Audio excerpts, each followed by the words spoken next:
మీకు దొరకని దోషం పోవాలి అంటే ఒక్క నంది అభిషేకానికే పోతుంది. అది ఎప్పుడో తెలుసా, ఎప్పుడు పడితే అప్పుడు చేయడానికి వీల్లేదు.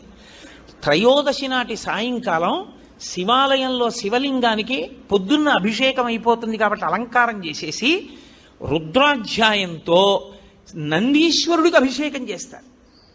అభిషేకం చేసి నంది మూర్తినంతటినీ కడిగి అలంకారం చేసి చందనం బొట్టు పెట్టి నందీశ్వరుడికి శివలింగానికి ఏకకాలంలో హారతిత్తితే సమస్త దోషములు ఉపశాంతి పొందుతాయి.